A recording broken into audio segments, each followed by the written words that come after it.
12시 많은 참여 바랍니다.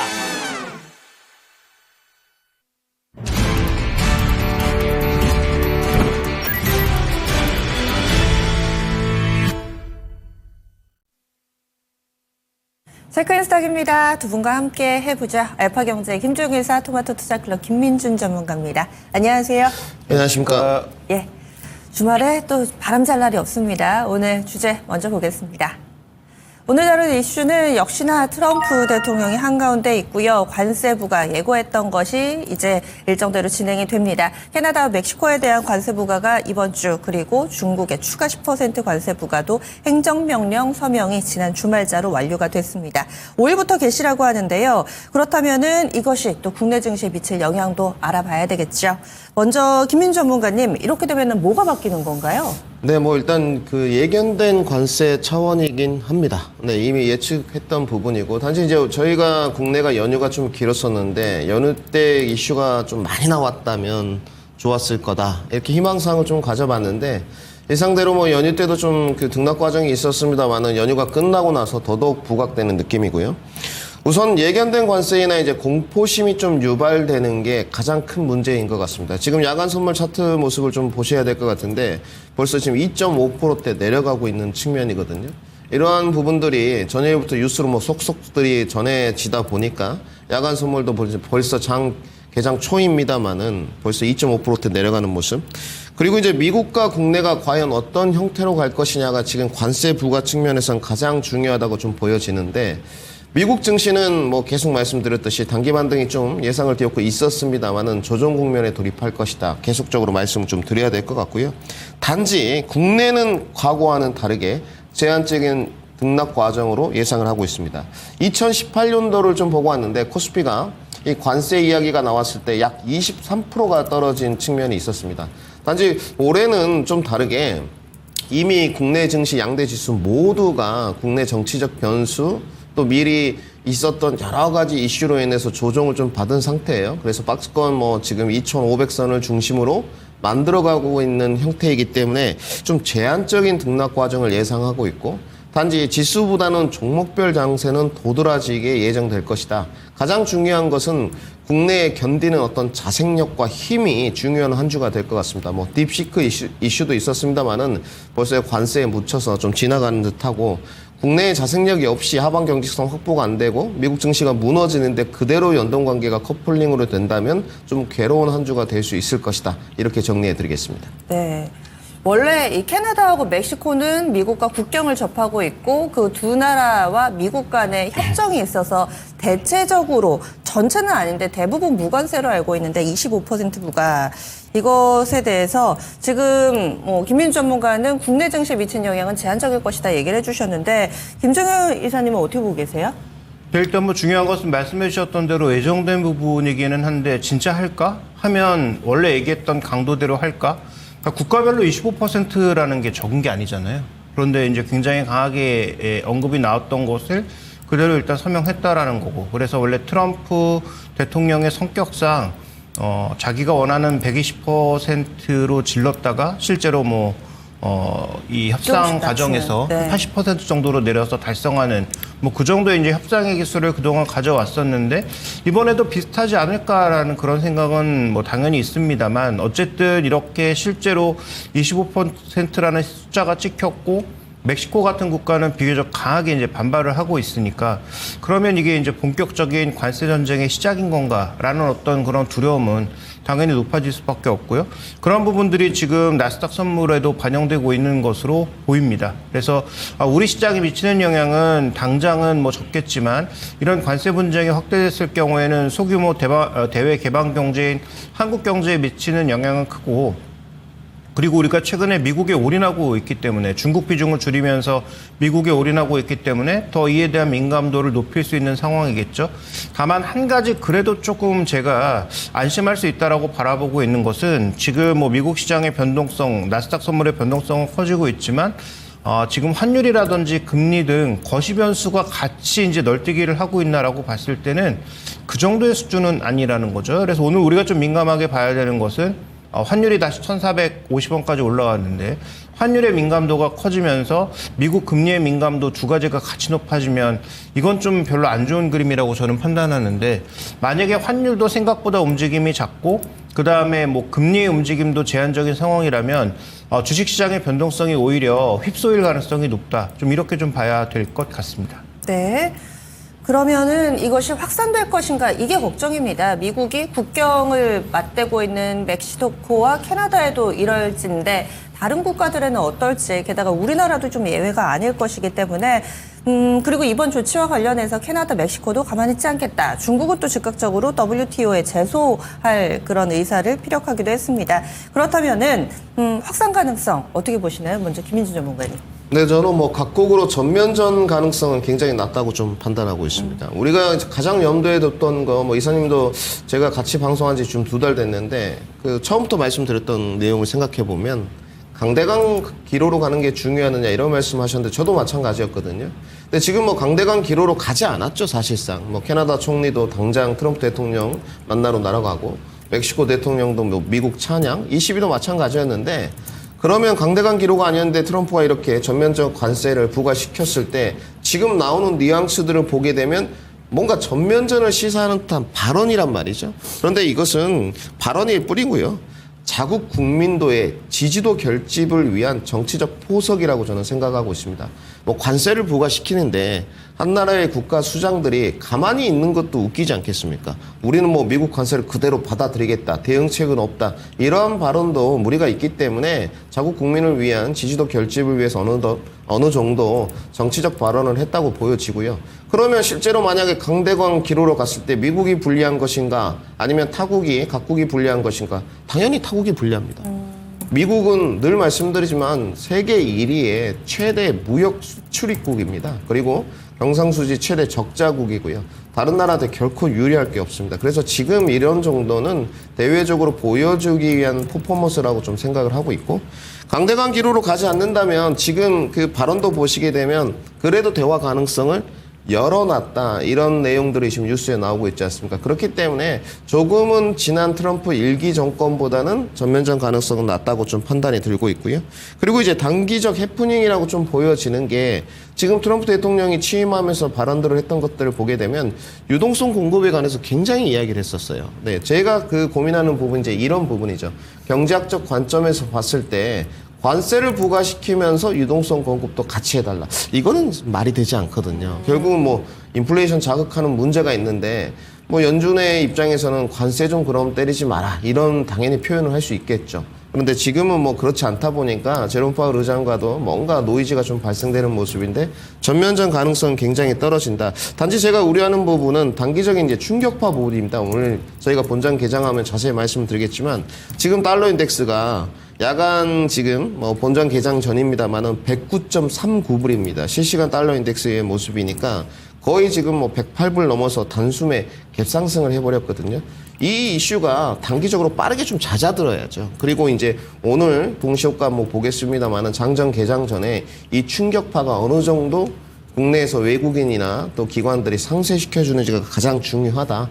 2월은 조금 괴로운 한 달이 될 수 있습니다만은 저가 매수의 기회로 매매점을 삼으셔야 되고, 또한 이제 매집 전략 펼쳐 나가시는 분들은 좀 비중을 어느 섹터를 잘 공략해서 늘려가는 2월로 좀 맞이해야 되지 않겠느냐, 이렇게 좀 정리를 해드리겠습니다. 강대강 기조로 가지 않을 것이다. 그리고 지금 멕시코나 캐나다, 중국도 반발은 하고 있지만은 그것이 자국민들을 위한 약간의 좀 제스처 쇼잉일 수 있고, 그리고 결과적으로는 뭔가 좀 합의를 해 나가는 과정이 있지 않을까로 예상을 해주셨는데, 그렇다면 지금 이야기와 관련된 이 당사국들은 그런 스탠스고, 이것에 이 트럼프의 칼날이 다른 곳에 꽂히지는 않을까, 혹은 뭐 우리나라를 겨냥해서 관세와 관련된 발언이 뭐 좀 더 빨라진다든지 이럴 가능성은요, 김민준 의원님? 오늘 내용을 보게 되면 뭐 철강, 알루미늄, 뭐 반도체 안 들어가 있는 파트는 없습니다. 일기 정권 때와 거의 비슷하던데요. 지금 뭐 트럼프의 포석을 보면 실질적인 관세보다는 본인이 원하는 바를 이끌어내기 위한 포석이라고 좀 보여지고요.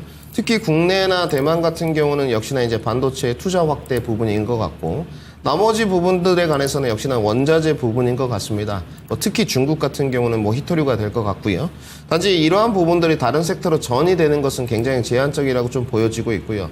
여기에서 지금 칼날을 좀 피해가는 측면이 한 군데 있습니다. 유가 쪽이거든요. 사실상 이런 것도 조금 아이러니한 부분은 있습니다. 전면적인 확대 가능성은 좀 뭐 저는 크지 않다고 보여지는데 기본적인 스탠스 자체는 트럼프 집권 때는 늘 말씀드리지만 미국을 위한 미국이 이한 정책이 진행되기 때문에 이러한 부분들은 어느 정도 염두를 해두시고 포트폴리오를 짜는 게 가장 선순위다 이렇게 좀 말씀을 드리겠습니다. 네, 그러면 김 이사님 의견은 어떠세요? 네, 일단 가장 중요한 핵심 포인트는 여기서 극단적으로 갈 가능성이 과연 높을까를 가장 저는 포커스를 둬야 된다고 보는데 저도 뭐 김민주 전문가 얘기처럼 뭐 극단적으로 갈 가능성은 낮다.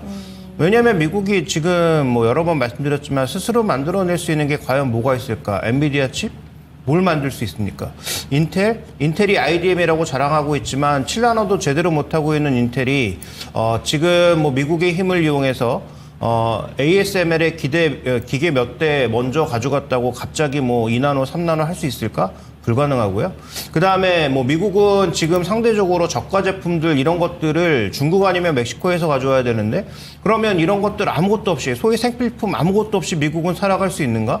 그러면 뭐 미국의 물가는 폭등하는 거죠. 지금 전 세계에서 뭐 중국이나 인도네시아나 혹은 뭐 멕시코를 통해서 받는 소위 이제 생필품들이 얼마나 많겠습니까? 우리도 중국 제품 제외하면 살아갈 수 없거든요. 근데 뭐 미국도 마찬가지라는 거죠. 그러면 미국이 과연 극단적으로 갔을 때 미국에서 지금 당장 써야 될 뭐 휴지라든지 여러 가지 플라스틱 제품들이라든지 이런 것들은 뭐 다른 곳에서 공급받을 수 있을까? 공급받는다면 그와 관련된 물가라든지 여러 가지 불확실성, 그다음에 공급망 재편 뭐 이런 것들은 미국이 아무리 힘을 가지고 있다고 하더라도 뭐 순식간에 할 수 있나? 그래서 지금 열렬하게 트럼프를 지지하고 있는 사람들도 만약에 내 생활의 불편함이 엄청나게 커지게 된다면 과연 계속 트럼프를 지지할 수 있을까라는 생각을 할 수밖에 없는 상황이기 때문에 그렇게 본다면 저는 일단 뭐 극단적으로 나갈 가능성은 작은데 단기적으로 보면 지금 가장 트럼프 정부가 그립을 쥐고 힘을 발휘할 수 있는 구간이라는 거죠. 근데 이때도 아무것도 안 하면 트럼프 정부가 그동안 추진하려고 했던 여러 가지 정책들을 아무것도 보여주지 못하면 도대체 트럼프는 왜 다시 대통령이 되었는가에 대한 근본적인 물음에 빠질 수밖에 없잖아요. 그래서 저는 일시적인 뭐 변동성의 시간은 있을 것으로 보이나 이게 뭐 극단적으로 빠질 가능성은 낮다. 가장 대표적으로 아이폰의 86%를 아직도 중국에서 만든다라는 거죠. 그러면 중국에다 관세 집어씌워서 그렇지 않아도 비싼 가격에 아이폰을 사시는 분들이 좀 부담을 느낄 수 있는데 그와 관련된 가격이 더 올라간다? 이걸 과연 얼마나 많은 사람들이 좋아할까에 대해서는 좀 고민이 필요하다고 볼 수가 있겠습니다. 미국도 아쉬운 입장이다. 따라서 극으로 치닫지는 않을 거다라는 게 김종효 이사의 또 시각이셨는데 그렇다면은 일시적인 충격은 일단은 좀 불가피하지 않을까 싶습니다. 현재 선물 시장의 반응도 그렇고요. 그렇다면 여기에서 대응 전략을 어떻게 세워야 될지 김민주 전문가님 오늘 시장에서 이와 관련된 관세와 관련된 대응 전략 어떻게 세워야 될까요?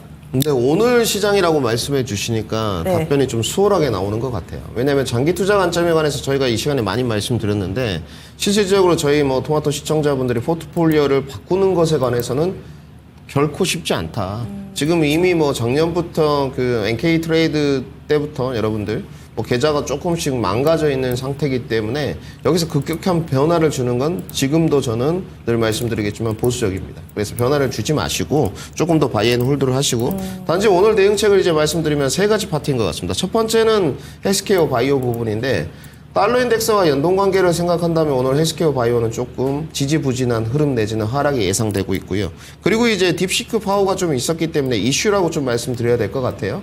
이 부분이 과연 삼성전자의 기회가 될 것이냐 아니면 다시 예상을 뒤엎고 단기 이슈로 끝나면서 SK하이닉스의 반등이냐 이 부분은 오늘 장의 가장 초미의 관심사. 그리고 이제 관세 부분이 어찌됐건 도드라지게 오늘 나왔기 때문에 결국은 밸류 프로그램 및 은행주들의 흐름인 것 같습니다. 특히 신한지주의 차트 모습을 좀 보셔야 될 것 같은데 기술적으로도 상당히 만들어져 있는 쪽이고 뭐 기업 실적이나 이런 부분은 뭐 문제될 거 없습니다.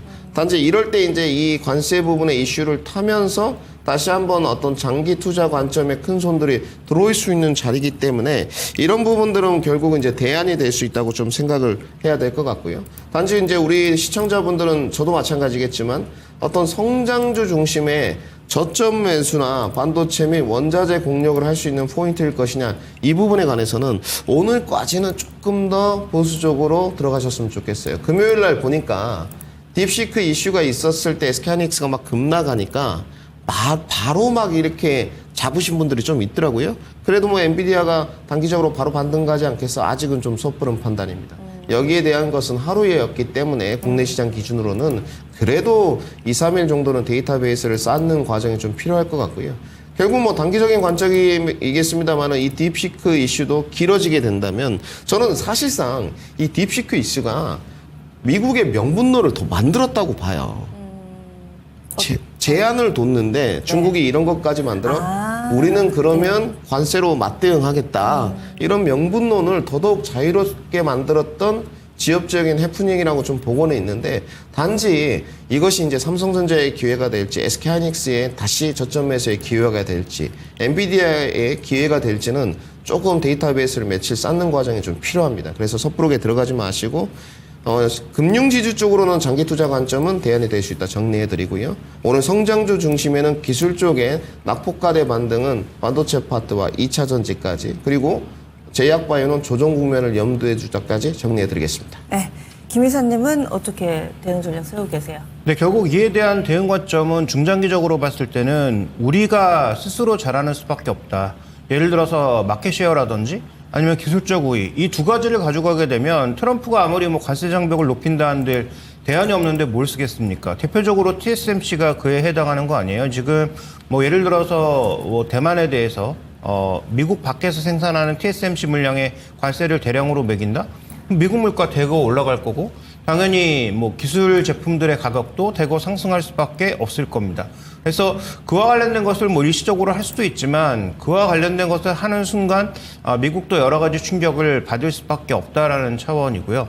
그 다음에 기본적으로 가격이 올라가게 되면 미국의 소비는 줄어들 수밖에 없겠죠. 소비 여력이 제한적인데, 예를 들어서 계속 물가를 자극하거나 특정 제품의 가격이 올라가게 되면 아무래도 그런 부분들은 물가를 자극할 수 있다는 측면에서 우리가 좀 경계해 볼 필요가 있겠고, 그래서 국내 기업들이 지금 해야 될 것은 적극적으로 기술 개발과 그 다음에 마켓 쉐어를 더 늘리는 그런 관점에 일단 접근이 필요하고요.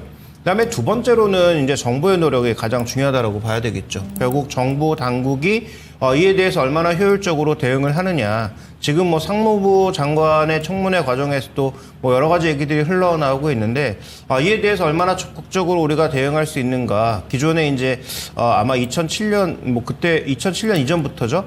그러니까 국제 통상교섭본부를 바탕으로 해서 얼마나 우리가 협상력을 좀 가져갈 수 있는지에 대한 판단이 중요할 것 같고, 그다음에 이제 마지막으로의 전략은 현지화와 국내 생산의 비중을 어떻게 적절하게 조절할 것인가를 각 기업들이 좀 면밀히 판단해서 현재 들어가야 되지 않을까.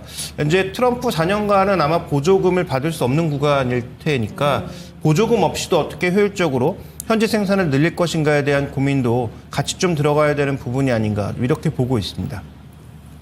큰 틀에서 보면은 미국은 우리 미국 안에서 만들어, 아니면은 너네가 파는 제품도 관세 부과할 거, 이런 거잖아요. 그렇다면은 정말 단순하게 생각해서 미국 안에 공장을 만들어서 이미 생산을 하고 있거나 이런 기업은 수혜주, 그리고 또 지금 멕시코랑 캐나다에 관세 부과한다고 하니까 멕시코는 게다가 뭐 LG, 삼성, 그리고 기아차도 공장이 있잖아요. 이런 업체들은 피해주, 이렇게 딱 나눠가지고 그렇게 해서 대응책을 세우는 건 별로 효과가 없을까, 어떻게 보세요? 일단 그 정도는 어느 정도 주가에 녹아있다라고 보고 있기 때문에, 예를 들어서 뭐 기아차가 최근에 상대적으로 뭐 부진한 이유도 그런 쪽에서 찾아볼 수 있는 거 아니겠습니까? 그래서 저는 뭐 그런 이슈는 일정 부분 이미 주가에는 녹아있다라고 보는데, 여기서 이제 더 중요한 건 그럼 앞으로 그 밸런스를 어떻게 맞춰 나갈 거냐는 거죠. 그러면 예를 들어서 멕시코 공장 셧다운 시키고 미국으로 직접 들어가겠다? 이건 더 이상한 전략일 거 아니에요?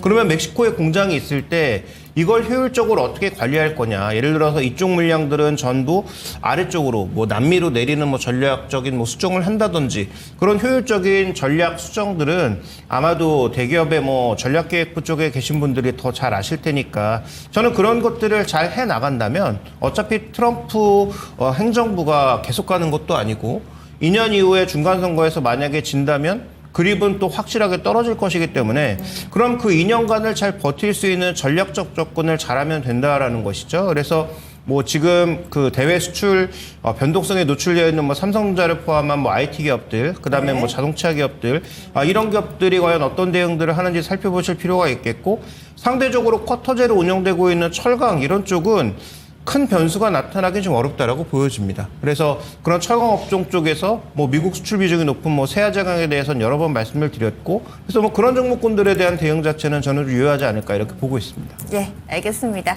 첫 번째 이슈 관세 전쟁 다뤄봤고요. 두 번째 데이터로 넘어가 보겠습니다. 리포트입니다. 리포트 3개가 준비되어 있는데요. 그 가운데서 첫 번째로는 DB 금융투자의 관세와 신기술은 역사적으로 디플레, 관세 신기술, 딥시크 생각나네요. 두 번째 딱 또 딥시크 리포트가 있는데 한국투자증권입니다. 인터넷, 딥시크가 제시한 패러다임 변화 가능성, 마지막으로 하나증권은 SOL 종목 리포트 내놨습니다. 그럼 간략하게 소개해 주시죠. 네, 한국투자의 인터넷 관련 리포트는 그냥 뭐 명확합니다. 딥시크로 인해서 기회가 없을 줄 알았던 네이버와 카카오에도 기회가 오고 있다라는 것이고요. 물론 이 기회를 잘 살리는 것은 네이버와 카카오의 몫이겠죠. 그래서 외국인들이 지난 금요일 대거 우리나라 반도체 종목군들을 1조 원이나 팔면서 가장 많이 샀던 게 네이버거든요. 그래서 이런 흐름들이 추가적으로 나타날 수 있는지, 그다음에 중장기적으로 하락 추세인 네이버의 하락 추세를 멈추거나 바꿀 수 있는 그러한 순간이 오고 있는 것인지에 대한 판단은 뭐 굉장히 중요해 보입니다. 네이버가 작년에도 실적이 나빴던 적이 없기 때문에 실적보다는 성장 모멘텀이 붙느냐, 그래서 하이퍼클로버 X나 아니면 다른 AI와의 뭐 협업 가능성, 뭐 이런 것들이 만약에 적극적으로 열리게 된다면 이런 부분들은 분명히 우리가 좀 체크해 볼 만한 포인트고요. 카카오는 아직은 조금 갈 길이 있다 이렇게 좀 보고 있습니다. 그 다음에 두 번째로 살펴봐야 될 SOE 리포트는 예전에도 이제 4분기 실적이 괜찮을 것 같다라는 말씀을 드렸는데 오늘 여러 증권사의 리포트를 보시면 높여놓은 컨센서스도 12%를 더 상회했다라는 게 핵심이거든요. 그러니까 컨센서스를 최근에 유가가 올라오면서 높여놨는데 그거보다 이제 더 좋은 실적이 나왔다라는 거죠. 그러면 이게 일시적이면 뭐 실적이 뭐 한 분기 좋아진 것 같고 주가의 반등은 제한적일 수밖에 없겠지만 대부분의 증권사들의 평가는 올해를 기점으로 해서 실적이 다시 우상향할 수 있다라고 보고 있고, 그 다음에 이제 중장기적으로 진행되고 있는 샤인 프로젝트의 성과가 2026년도부터는 나온다라는 것이고요. 그래서 지금 여전히 실적 측면에서는 변동성 요인이 많지만 외부적인 요인, 그다음에 내부적인 요인을 종합적으로 봤을 때 SOL에 대해서는 뭐 추가적인 악재 요인은 좀 적어지고 있지 않느냐. 그래서 여러 번 말씀드렸지만 주가는 호재가 나올 때 사는 게 아니고 추가적인 악재가 없을 때 사는 것이라는 관점에서 본다면 저는 뭐 지금 좀 여전히 매력적이지 않나라는 판단입니다. 단기적으로 물론 유가 변동성은 살아있죠. 왜냐하면 4분기 실적이 올라온 데는 유가의 반등이 분명히 기여하고 있습니다. 그래서 유가가 만약에 급락하게 되면 그와 관련된 충격은 일정 부분 있겠지만 그럼에도 불구하고 SOL의 전반적인 이익 관점이 올해는 좀 개선되는 방향으로 갈 가능성이 높아졌다라는 측면에서 바라봐야 될 것 같습니다. 유가 급등하면은 또 SOL은 좋은 거잖아요. 그렇죠. 아무래도 이제 그게 실제로 현금이 들어오는 건 아니지만 재고자산 평가 이익이 크게 늘 수 있기 때문에 그 부분으로 인해서 실적 변동성이 커지고 있는 부분이 있으니까 아마도 이제 유가의 반등이 최소한 뭐 나쁘지는 않다라고 봐야 될 것 같고요. 단순하게 올라가는 것보다는 추세적으로 완만하게 올라가는 게 가장 좋은 그림이라고 봐야 되겠죠. 네, 지금 유가가 많이 오릅니다. 지금 유가, 뭐 천연가스 이쪽으로 상승 탄력 뚜렷하고요. 관세. 뭐 이런 내용들 같이 좀 영향을 미치면서 SOL 실적도 좋았는데 유가까지 오름세 나타납니다. 그러면 DB금융투자 리포트 준비하셨죠? 네, 이 리포트가 아마 이제 공감하지 못하시는 분들이 꽤 많을 것 같은데요. 결론은 미국 채권을 사자가 이제 결론입니다. 근데 이제 이 문홍철 애널리스트의 뭐 방송이나 혹은 뭐 리포트 내용들을 보시면 기존의 시각들에 좀 허를 찌르는 그런 리포트들이 많이 있는데 여기서 이 리포트 핵심 포인트가 뭐냐면 관세하고 신기술로 인해서 우리가 물가가 올라갈 거라고 생각하지만 그렇지 않다라는 거죠.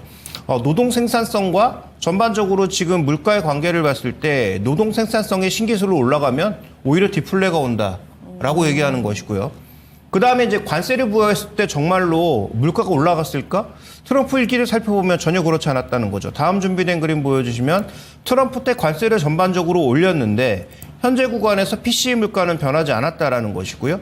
그 옆에는 가장 먼저 관세를 부과하면서 가장 심하게 압박을 집어넣었던 철강업종의 전반적인 PPI와 관세 부여 시기를 살펴봤더니 이것도 마찬가지로 실제로 오히려 물가는 내렸다라는 것입니다. 왜 그럴까? 우리가 생각해보면 관세를 부여해서 제품 가격이 올라가는데 물가가 왜 내려가지? 라고 이제 반문할 수밖에 없는데 생각해보면 관세로 인해서 전반적인 경기 탄력이 아래쪽으로 내려가게 되면 그 경기가 내려가고 있는 국면에서는 오히려 물가가 떨어질 수밖에 없다라는 거죠. 그러니까 우리는 물건 가격이 올라간다는 현상에 집중하는데 그 현상에 집중하지 말고 그로 인해서 경기가 떨어지게 되면 오히려 경기 탄력의 둔화로 인해서 디플레 요인이다라는 것입니다. 네. 그러면 두 가지의 디플레 요인이 동시에 적용했을 때 어떻게 될 거냐?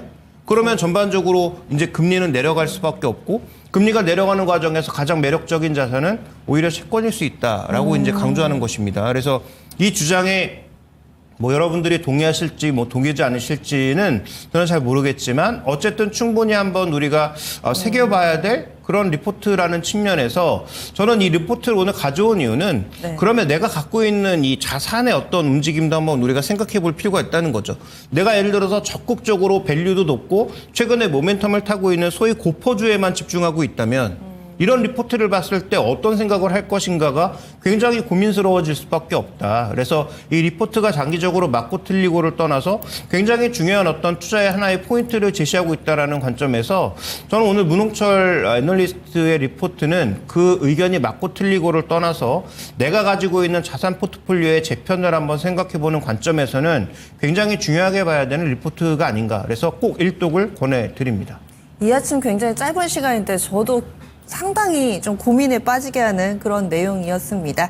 우리가 통상적으로 생각하는 관세 부과, 물가 오른다. 이것에 결과적으로는 어떻게 좀 영향을 미칠 것인가. 따라서 좀 더 안전자산 쪽으로 무게중심을 두자라는 결론을 이 레포트에서는 다루고 있다고 하는데요. 저도 방송 끝나고 한 번 더 정독을 해보도록 하겠습니다. 빅데이터 넘어가겠습니다. 오늘 빅데이터 종목으로 가져오셨죠? 딱 한 종목, 한국항공우주 방산주입니다. 이 종목 준비해 주신 이유는요? 네, 오늘 같은 경우 특히 2월이 이제 실질적으로 첫날이라고 좀 봐야 될 것 같은데요. 뭐 쉽지 않은데 ETF 쪽으로 지수를 좀 준비할까 하다가 결국 이제 리포트의 연속선상이라고 좀 봐야 될 것 같은데 이제 고뇌들이 많으시거든요. 단지 저는 계속 좀 말씀드리지만 그 대량의 손실을 감수해 가면서까지 다른 포트폴리오에 교체를 했을 때 수익 구간으로 기대 수익률을 높게 향유할 수 있을 것이냐에 대해서는 좀 부정적입니다. 그렇다면 지금 과연 그래도 대안품이 될 수 있는 종목 공략을 했을 때 조금 더 노이즈로부터 자유로울 수 있는 쪽이 어디냐. 뭐 여러 가지 지금도 마찬가지 뭐 금융, 헬스케어, 항공, 뭐 방산 이런 쪽으로 있습니다만은 그래도 지금 오늘 제 눈에 포착된 종목은 한국항공우주인 것 같습니다. 차트 모습 좀 보셔야 될 것 같은데 차트 모습은 뭐 일단 차지하고요. 실적 부분. 우리가 저가 매수를 좀 할 때 뭐 주가의 등락보다는 조금 더 안정성을 가미해야 되기 때문에 실적 기반이 이루어지고 있느냐. 실적 기반이 이루어지고 있습니다. 올해도 한국항공우주는 실적이 우상향이 지속될 것으로 지금 예정돼 있고요.